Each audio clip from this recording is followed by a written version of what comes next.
25 bölüm. Ошондо асман падышачылыгын бул нерсеге салыштырса болот.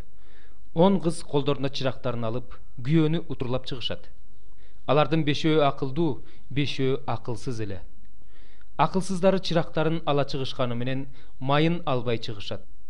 Акылдуулары болсо чырактары менен кошо идиштерине май да ала чыгышат. Күйөө кечиккенден улам баары үргүлөп уктап калышат. Бирок түн ортосунда күйөө келе жатат. Аны тосуп чыккыла деген кыйкырык чыгат. Ошондо кыздар тура калып, чырактарын оңдошот. Акылсыздары акылдууларга чырактарыбыз өчүп баратат.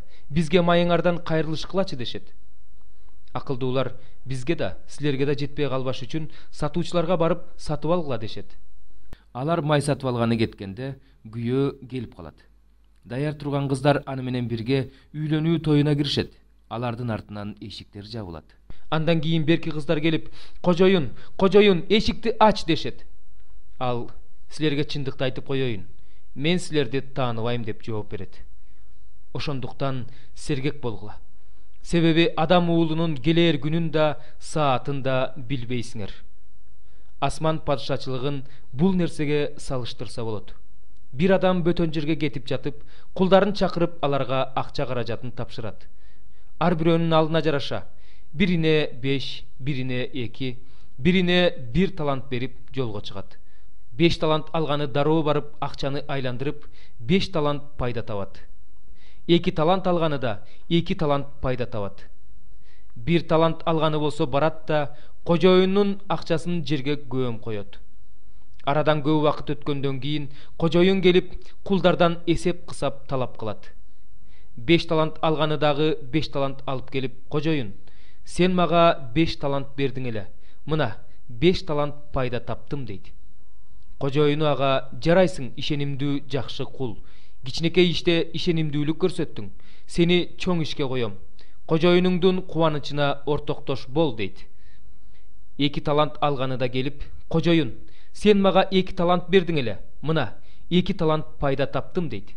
Кожоюн ага, "Жарайсың, ишенимдүү жакшы кул. Кичинекей иште ишенимдүүлүк көрсөттүң. Сени чоң ишке коем. Кожоюнуңдун кубанычына ортоктош бол" дейт. 1 талант алганы келип, "Кожоюн, сенин экпеген жерден оруп, сеппеген жерден жыйнаган ырайымсыз адам экениңди билгем. Коркконумдан берген талантыңды жерге көөм койгом. Мына бергениңди ал" дейт. Кожоюн ага мындай деп жооп берет: "Жаман жалкоо кул. Экпеген жерден оруп, сеппеген жерден жыйнаган адам экенимди билесиң. Ошон үчүн менин күмүшүмдү пайызга берип коюшуң керек эле. Мен келип кирешеси менен алат элем. Мунун колунан талантты алгыла да 10 таланты бар кулга бергиле. Анткени кимде бар болсо, ага дагы берилет, аныкы мол болот. Ал эми кимде жок болсо, андан колунда болгон нерсеси да тартылып алынат. Бул пайдасыз кулду сырттагы караңгылыкка ыргытып жибергиле. Ал жерде ый жана тиш кычыратуу болот." Ыйса муну айткандан кийин, "Кимдин кулагы бар болсо, ал уксун" деди. Адам уулу өз атак даңкы менен, өзүнүн бардык периштелери менен келгенде, өзүнүн даңктуу тактысына отурат. Бардык эл анын алдына чогулат. Койчу койлорду эчкилерден бөлүп алгандай эле, ал адамдарды экиге бөлөт. Койлорду өзүнүн оң жагына, эчкилерди сол жагына коет. Анан падыша өзүнүн оң жагында тургандарга мындай дейт: "Атамдын батасын алгандар, келгиле. Дүйнө жарала электеле силер үчүн даярдалган падышачылыкты мураска алгыла. Анткени мен ачка болгондо тамак, суусаганда суу бердиңер. Жолоочу болгонумда силер мени кабыл алдыңар. Жылаңач болгонумда силер мени кийинттиңер. Ооруганымда силер мага келдиңер. Түрмөдө отурганымда силер мага келдиңер." Ошондо адил адамдар ага мындай деп жооп беришет: "Теңир, качан биз сенин ачка болгонуңду көрүп тамак бердик эле? Качан биз сенин суусаганыңды көрүп суу бердик эле?